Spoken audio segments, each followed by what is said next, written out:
Can you all hear me in the back? Everybody can hear me okay? My name is Jeff Potteiger, and I have the pleasure of being the Dean of the Graduate School here at Grand Valley State University. I want to welcome you to the fall semester of 2016 new graduate student orientation. The first thing I need to do today is thank you.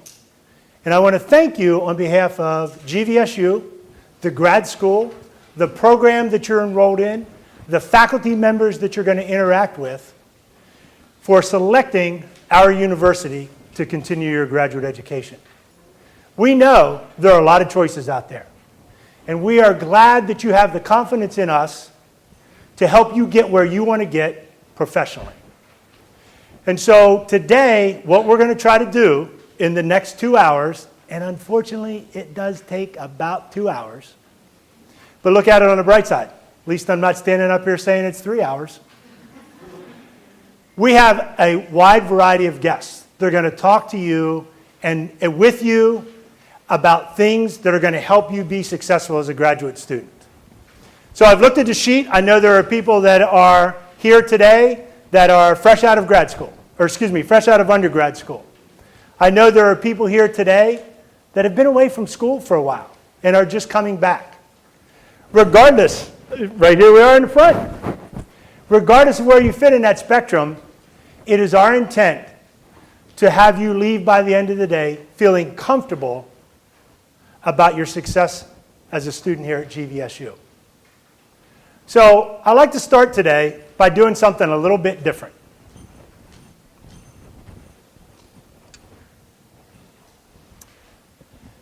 I spent, I don't know, a couple hours putting together a series of slides that I wanted to share with you. Because I thought, oh, okay, I've been doing this for 35 years.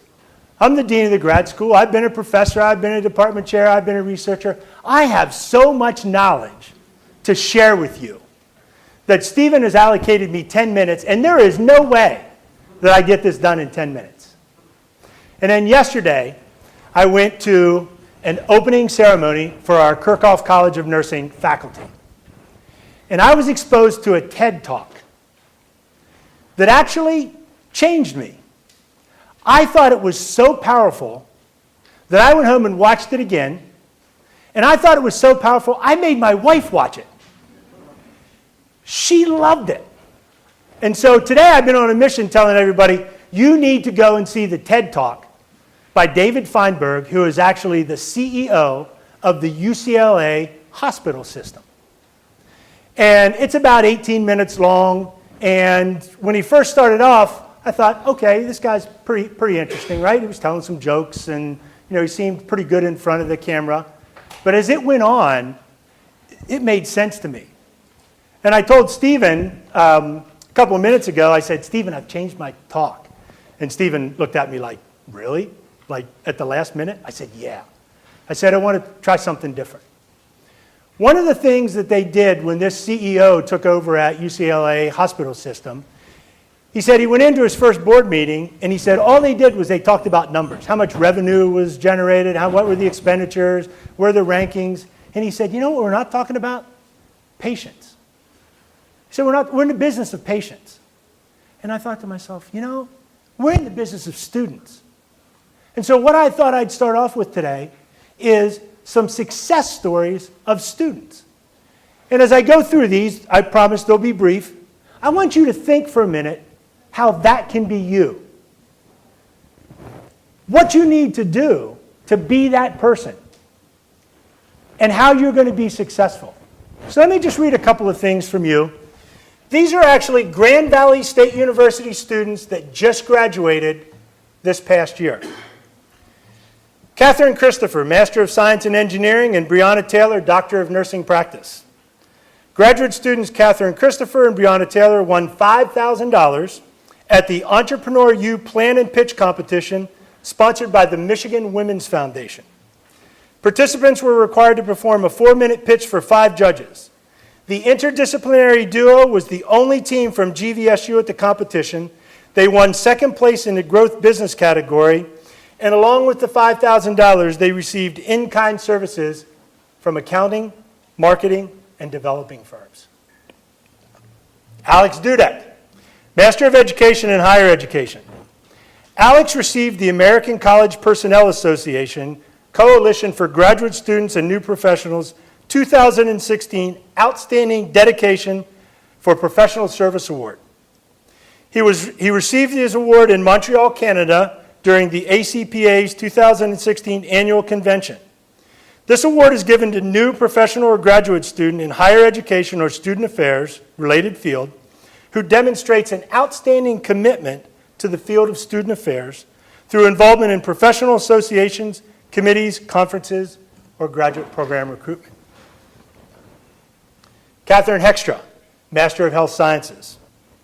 Data collected by Grand Valley researchers has helped two Grand Rapids food pantries establish policies and ensure fresh produce and healthy foods are available to their clients. Graduate student Catherine Hextra and Associate Professor of Biomedical Sciences Deborah Lown created a survey and collected data from people who visit food pantries at South End Community Outreach Ministries and Streams of Hope Neighbors. CCOM in Southwest Grand Rapids provides more than 20,000 services to more than 9,000 people annually. Streams of Hope, located in Southeast Grand Rapids, services 6,000 people annually through its food center. Hextra said the data will help staff members at the food pantries evaluate the change in food distribution and better understand their clients. And finally, Matthew Lindenberg, Master of Science in Biology.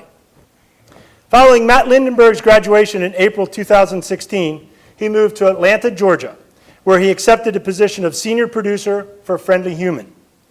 Friendly Human is a company who pride themselves on pervasive storytelling for human-centric brands and work with clients such as Home Depot, ABM, Georgia World Congress Center, MailChimp, and Cox Enterprises. Prior to graduation, Matt worked diligently to produce the documentary Rhino Man, which highlights the unsung hero of the rhino conservation effort, the field ranger who sacrifices his or her life every day to protect the rhino from extinction in South Africa.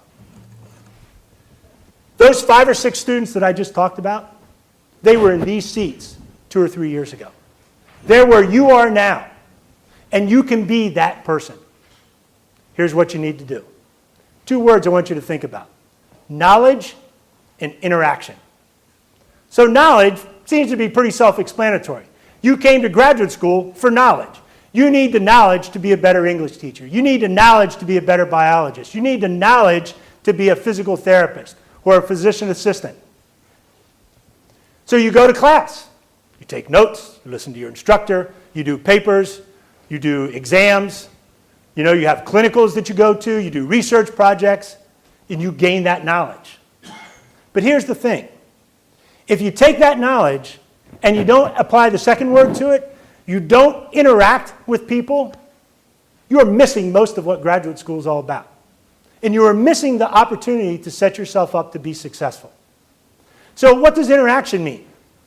Well, I'm going to challenge you today to interact with your professors. Not just go to class, but to have a meaningful interaction with them. To find out what it is they study. To find out how they teach well. To find out the things that are important for the test, because everybody wants to know what's important for the test. But to really interact with that person. And then I'm going to challenge you to interact with other people. I'm going to challenge you to interact with someone every day who's not like you. Somebody who's different from you. Somebody who maybe doesn't practice the same religion. Somebody who's maybe not from West Michigan. Somebody who's not from your social group. And interact with those people. I'm going to challenge you to interact with the community. I'm going to challenge you to get involved in the community. Not only the Grand Valley community, but the Grand Rapids community and the West Michigan community. Because you can take the knowledge that you're going to gain in class and you're going to use it to be successful only if you interact with people. When you're in the clinic, interact with the patients. Don't just take their medical history. Find out something about them. Because I can guarantee you, as somebody who's going to work in clinical healthcare, you need to know more about that person than just how much they weigh, how many packs of cigarettes they smoke a day, how much exercise they do. You need to know more about that. So I challenge you to gain the knowledge through the classes, but I also challenge you then to take that knowledge and interact with people. And I believe in my heart that that'll make you successful. And you can be just like the people that I gave the examples of, the success stories at Grand Valley. However you define success, we're here to help you get there. We're here to make sure that the experience that you have is a fantastic experience. If it's not, interact with somebody. Go and tell the instructor that you don't get it. I don't understand what you're talking about. Go and talk to the person that's leading the lab. I don't understand how to do this experiment. Go and talk to a variety of people. Come and talk to me. I'll try to help you out as best as I possibly can. So those are the two things I want you to think about: the knowledge and the interaction to be successful. Now,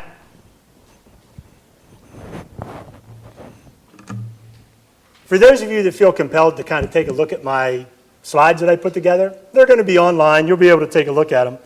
One of the things I'd like to do just very briefly is take you here. At our website for the graduate school, you will find a wealth of information. Everything from graduate assistantships to the rules that you have to follow to the way to get involved with our Graduate Student Association. Go there and look around. We have worked really hard to try to get that information on that website for you. One of the first things you might want to do,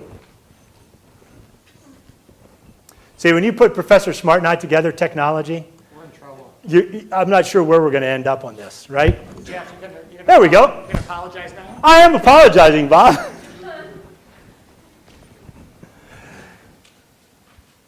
So here's our website. Just take an opportunity to look through. You can peruse through the About Us section. The section that's probably most relevant to you in terms of being successful is under Student Resources. So if you go under Student Resources, what you will find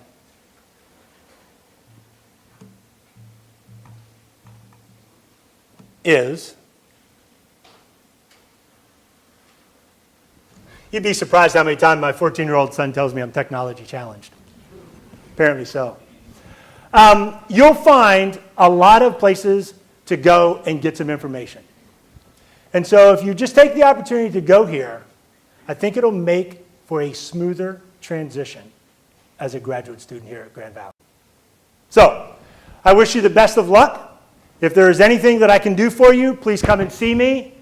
And when you leave today, I want you to think about two things. I want you to think about that knowledge you're going to gain, and I want you to think about how you're going to interact with someone. Because if you can put the two together, you're going to be very successful. Thank you. Well, it's a great honor and treat for me to be able to talk to you today about your upcoming graduate experience. Until January last year, I was actually on the faculty in the biology department, so this is my first opportunity to welcome the new class of graduate students coming to Grand Valley. And hopefully, through this experience that you'll have, you'll come out of this with a much different perspective. I think Dean Potteiger's comments about interacting with other people and gaining that knowledge base becomes the difference between individuals that have gotten their bachelor's degree, their undergraduate degrees, and a graduate degree. You become a fraction of the population in around the world that has received a bachelor's degree and have actually gone on and gotten a graduate degree. And it'll be your perseverance and the drive, your individual initiative, that will make the difference between being successful in graduate school and maybe having a bunch of classes in addition to what you did for your undergraduate. How many of you think you will be successful in your graduate program? How many of you think that it's out there and it's just down the road? You just have to put your time in and you'll get your degree. And I hate to kind of be, like, the bad guy, but it's a lot of work. So hopefully from this, we'll be able to help you get started and get on your way. One of the big things that I see as distinguishing individuals that pursue a graduate degree is your personal motivation, thinking about why you are doing this. It can't simply be because you have a promotion at work that you're gunning for and you think a graduate degree is going to get you that next step in your career or your profession. It's got to be deeper than that, because as Dean Potteiger says, it's not just going to class, knowing what's going to be on the exam, what you have to learn to make sure you get, maintain a 3.0 or higher and all that, and you can go back to your work or pursue a new job and say, look, this is what I did for my graduate degree, my master's degree, here's my GPA. It's a very, very different mindset, a very, very different perception of graduate education versus that initial step as an undergraduate. Your perseverance. There will be times when you'll want to perhaps not be successful. You kind of throw in the towel because it's late at night and you need to study and there's all this other stuff going on in life.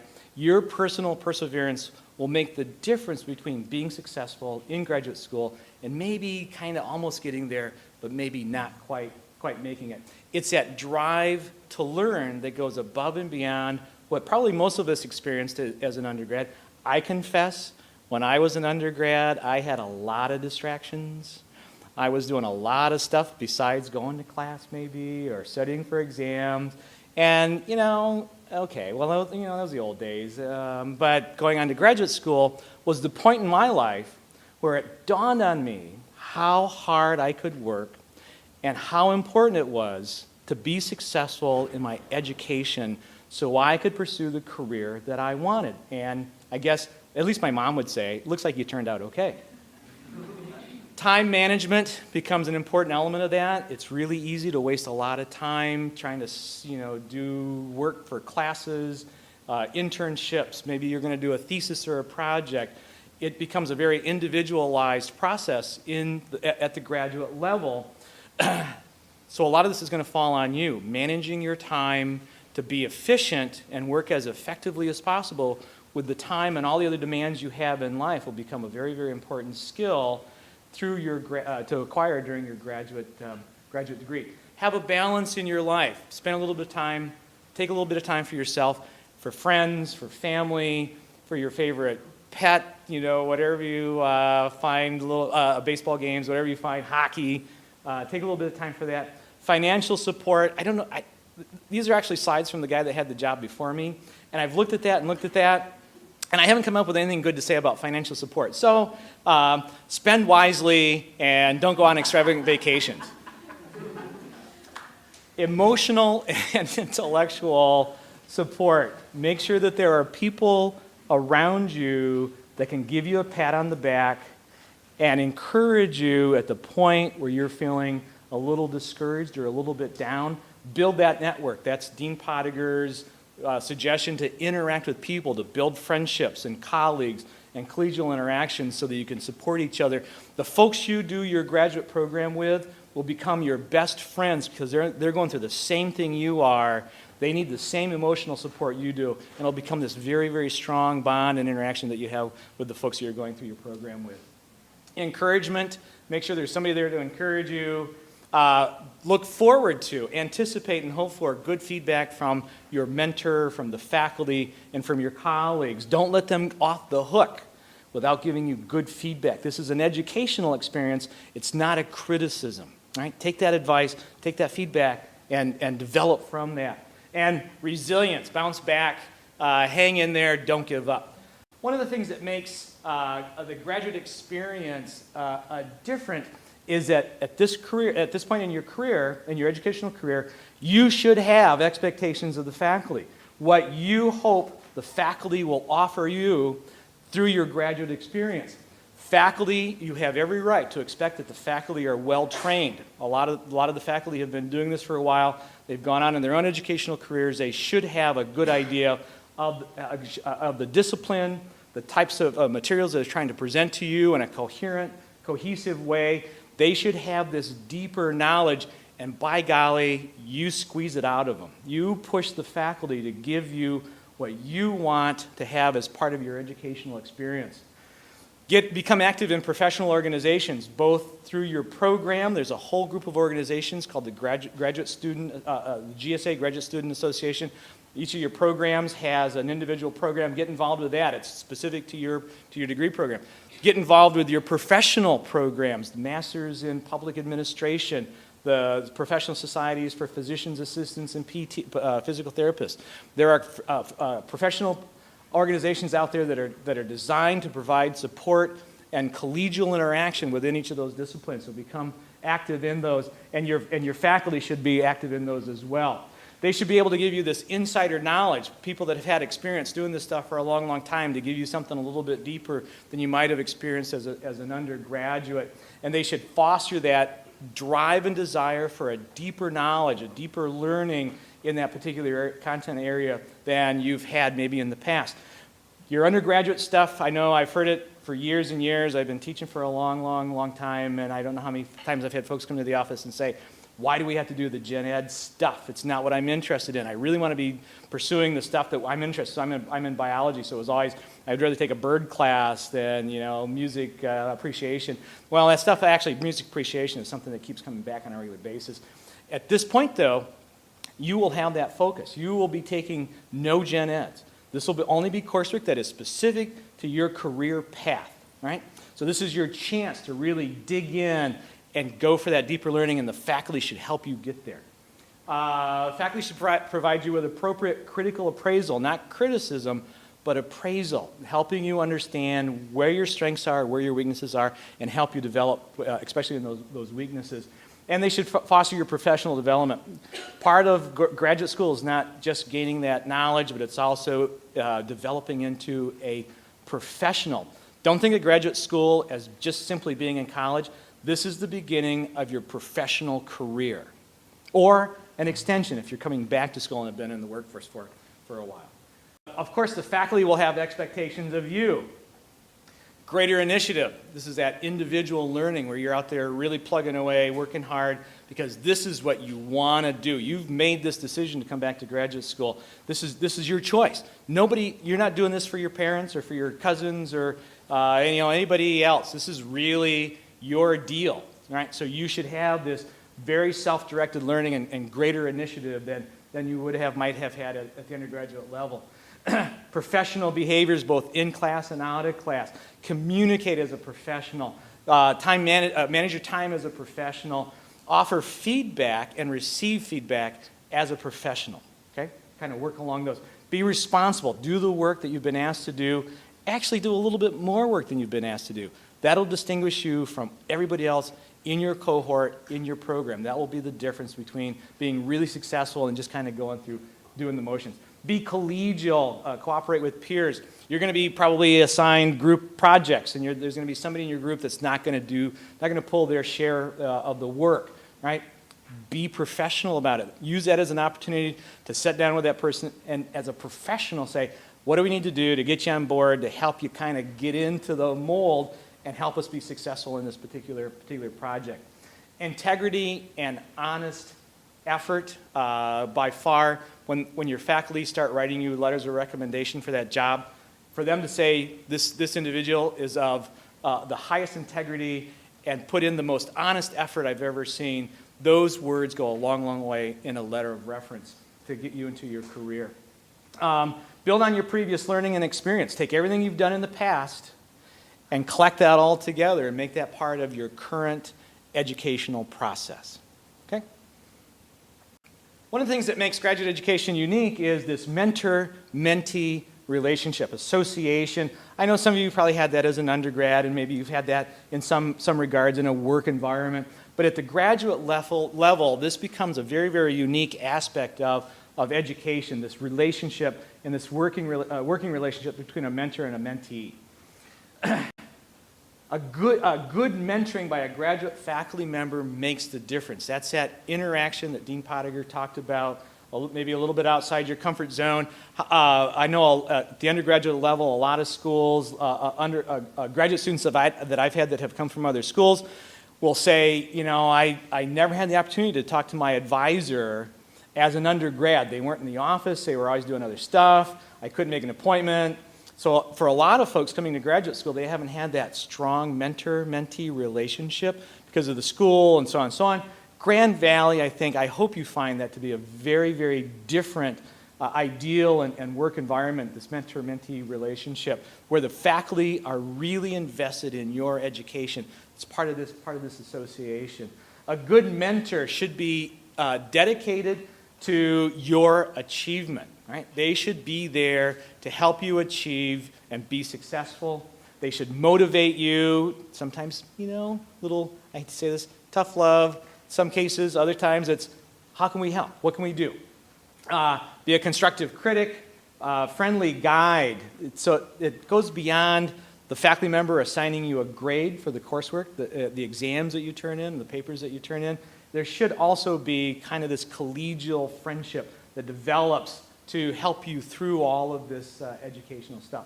If you're working with a faculty member that doesn't give you some of those elements, then they're not really being a good mentor. They're being more of a coach or an advisor. An advisor is somebody that tells you what classes to take. Right? A coach might help you develop some skills. A mentor should give you much more than that. Should help you through this process. So by all means, the faculty should respect you. You've made a huge commitment to do this, so there should be a mutual respect between you and the faculty member. The faculty member should show you the respect for the commitment that you've made to come back to school. They should not compromise your dignity. They should be committed to your excellence, both in the educational process as well as the outcome, what you actually get out of this over the long haul. They should be available to you. They should demand quality work, and by all means, they should be encouraging. They shouldn't let you just kind of hang out there. They should be available to help you and encourage you when they need to. Faculty should be ethical, by all means. They should be beyond reproach.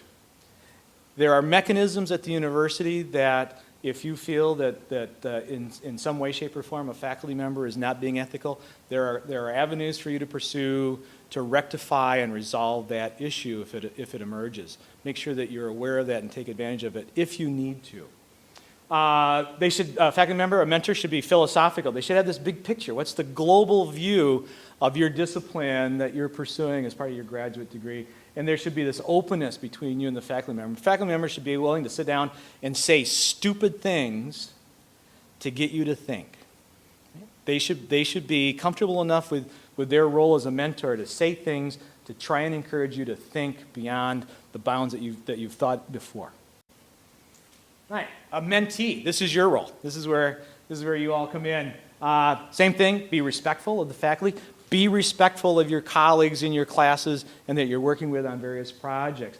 Be committed to high standards, your own high standards.